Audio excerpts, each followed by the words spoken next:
Vì sao cho đến tận bây giờ hiện đại rồi nhưng mà Hồng Kông vẫn dùng tre làm giàn giáo? Vâng, bạn sẽ thấy những tòa nhà cao hàng chục tầng được bọc kín bởi một lớp khung xương nhìn như một cái kén khổng lồ. Nhưng điều khiến người ta bất ngờ không phải là quy mô mà là vật liệu. Đó không phải là sắt thép, không phải là nhôm mà là tre.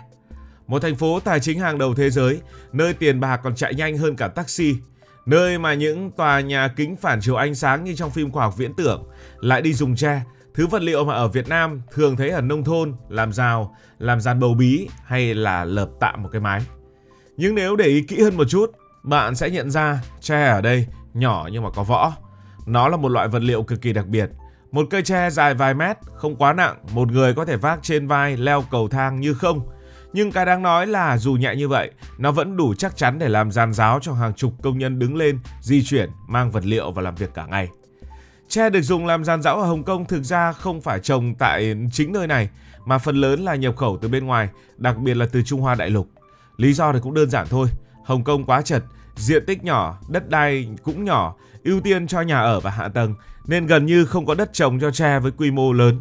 Những khu rừng tre nếu có cũng chỉ mang tính cảnh quan hoặc sinh thái, không thể đáp ứng nhu cầu hàng triệu cây tre mỗi năm cho ngành xây dựng.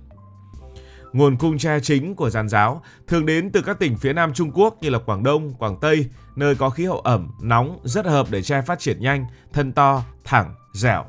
Hai loại tre phổ biến của những nơi này đã được sử dụng, trong đó loại dày, cứng được làm cột chịu lực, còn loại mỏng manh hơn dùng làm thanh ngang. Sau khi chặt, tre sẽ được phơi khô vài tháng để tăng độ bền, rồi bó lại, vận chuyển bằng xe tải hoặc tàu sang Hồng Kông. Điều thú vị là chu trình của tre khá là kinh tế tuần hoàn.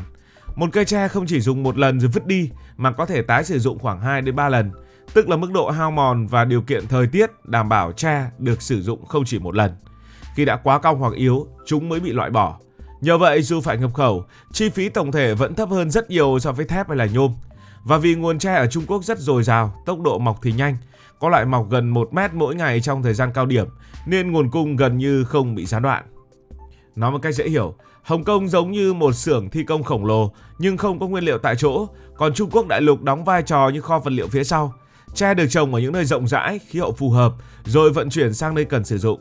Chính mô hình này giúp Hồng Kông vừa duy trì được truyền thống giàn giáo tre, vừa đảm bảo được nguồn cung trong một trong những thị trường xây dựng bận rộn bậc nhất ở trên thế giới.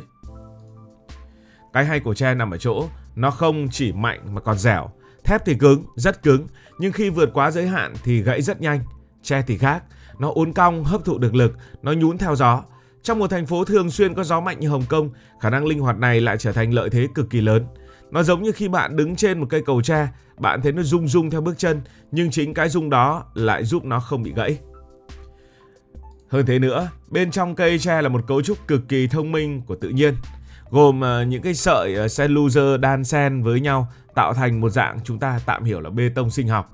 Chính cấu trúc này giúp tre vừa chịu nén tốt, vừa chịu kéo tốt, lại không bị phá hủy đột ngột. Vì vậy nhìn thì mỏng manh, nhưng thực ra nó giống như một chiến binh rất lì đòn, chịu được lực mà không hề toang như nhiều người lầm tưởng.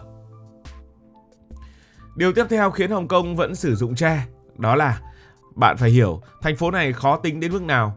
Đây là nơi có diện tích không lớn nhưng dân số thì cực kỳ đông, nhà cửa không có lựa chọn nào ngoài việc xây lên cao, và khi đã xây lên cao là còn xây sát nhau thì mọi thứ trở nên cực kỳ chật chội. Bạn cứ tưởng tượng một con ngõ nhỏ, hai bên là những bức tường cao hàng chục tầng, phía dưới là người đi lại, xe cộ, hàng quán, biển hiệu, dây điện chằng chịt. Trong một cái không gian như vậy, việc đưa một cỗ máy lớn vào thi công gần như là bất khả thi. Cần cẩu khó có chỗ đứng, xe tải khó có chỗ quay đầu, và mỗi mét vuông thì đều quý hơn cả vàng. Trong cái hoàn cảnh như này, tre trở thành một giải pháp gần như hoàn hảo. Công nhân có thể vác từng cây tre trên vai, leo cầu thang, dựng từng đoạn một ngay tại chỗ. Không cần máy móc cồng kềnh, không cần những không gian quá rộng, không cần phá vỡ cấu trúc xung quanh. Tất cả diễn ra một cách rất thủ công nhưng lại cực kỳ hiệu quả. Tốc độ cũng là một yếu tố quyết định. Trong xây dựng, thời gian chính là tiền. Một dự án kéo dài thêm một tuần có thể khiến chi phí đội lên rất nhiều. Và tre lại có một lợi thế mà thép khó cạnh tranh, đó là lắp cực nhanh và tháo thì còn nhanh hơn. Những người thợ lành nghề có thể dựng giàn giáo bao kín cả một tòa nhà chỉ trong vài ngày, nhanh đến mức hôm nay đi chưa thấy gì nhưng hôm sau đã thấy cả một cái áo tre phủ kín cả công trình. Chính sự nhanh, gọn, linh hoạt đó đã giúp tre trở thành một lựa chọn rất phù hợp với nhịp sống của Hồng Kông, nơi mà mọi thứ đều phải chạy đua với tốc độ cao và không có chỗ cho sự chậm chạp. Và sau cùng, sau tất cả những yếu tố về kỹ thuật và địa lý thì vẫn luôn có một lý do cực kỳ thực dụng, đó là tiền. Tre rẻ hơn thép rất nhiều. Một cây tre dài vài mét có giá chỉ vài đô, trong khi thép hoặc nhôm có thể đắt gấp hàng chục lần. Với một công trình nhỏ thì chênh lệch này không quá đáng kể, nhưng với hàng nghìn công trình mỗi năm, tổng số tiền tiết kiệm được là cực kỳ lớn. Không chỉ rẻ về vật liệu, tre còn giúp tiết kiệm chi phí thi công, vì nó nhẹ nên cần ít người hơn để vận chuyển và lắp đặt, vì nó dễ xử lý nên không cần nhiều công cụ phức tạp, và vì nó lắp nhanh nên thời gian làm việc ngắn lại. Tất cả những yếu tố đó cộng lại tạo ra một lợi thế kinh tế rất rõ ràng. Trong một nơi mà chi phí lao động phụ thuộc vào rất nhiều thứ và luôn thuộc hàng đắt đỏ nhất trên thế giới, việc giảm được thời gian thi công đồng nghĩa với việc giảm được rất nhiều tiền. Và một giải pháp vừa rẻ, vừa nhanh lại đủ an toàn nếu làm đúng cách thì rất khó để thay thế nó bằng một thứ đắt hơn mà chưa chắc đã hiệu quả hơn. Cuối cùng, hãy tìm về những yếu tố truyền thống. Có một yếu tố mà nhiều người thường bỏ qua, đó là văn hóa. Giàn giáo tre không phải là một phát minh mới, nó đã tồn tại từ thời nhà Hán, tức là cách đây hơn 2.000 năm. Hình ảnh một công trình dựng bằng tre xuất hiện trong các tác phẩm nghệ thuật như là Thanh Minh Thượng Hà Đồ, một bức tranh nổi tiếng mô tả cuộc sống đô thị thời cổ, cùng nhiều tác phẩm khác. Ở Hồng Kông, nghề dựng giàn giáo tre không chỉ là một công việc mà gần như là một nghề thủ công truyền thống. Người ta học nghề, được đào tạo, được cấp chứng chỉ và truyền lại kinh nghiệm từ thế hệ này sang thế hệ khác. Những người thợ giỏi có thể buộc dây nhanh đến mức bạn không nhìn kịp. Mỗi nút buộc đều có kỹ thuật riêng, không phải muốn buộc thế nào cũng được.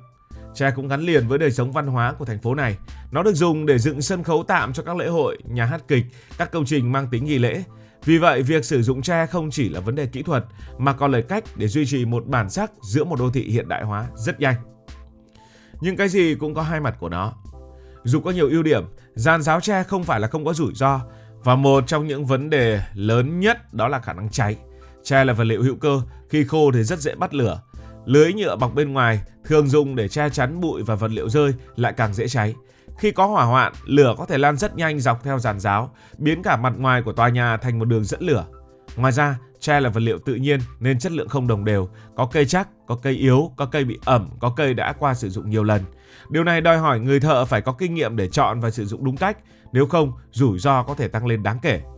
Thêm một yếu tố nữa là thời tiết. Hồng Kông thường xuyên có bão, gió mạnh và mưa lớn. Trong điều kiện như vậy, giàn giáo phải chịu lực rất lớn. Nếu không được lắp đặt đúng kỹ thuật hoặc nếu dây buộc bị lỏng, hậu quả có thể rất nghiêm trọng. Đứng trước tất cả những ưu và nhược điểm đó, Hồng Kông không phải là không thay đổi. Hiện nay nhiều công trình lớn đã bắt đầu sử dụng kết hợp giữa tre và kim loại. Phần dưới được cố định bằng thép để đảm bảo độ ổn định, trong khi phần trên vẫn sử dụng tre để tận dụng sự linh hoạt và tốc độ. Tuy nhiên, với những công trình nhỏ, những khu phố chật hẹp, những dự án cần thi công nhanh, tre vẫn là lựa chọn rất khó thay thế. Nó giống như một thứ đã được tối ưu cho đúng môi trường, đúng nhu cầu và đúng cách sử dụng. Cảm ơn vì đã quan tâm theo dõi câu chuyện này. Nếu thấy thú vị, hãy nhấn nút like và đăng ký kênh. Hẹn gặp lại trong các video kế tiếp.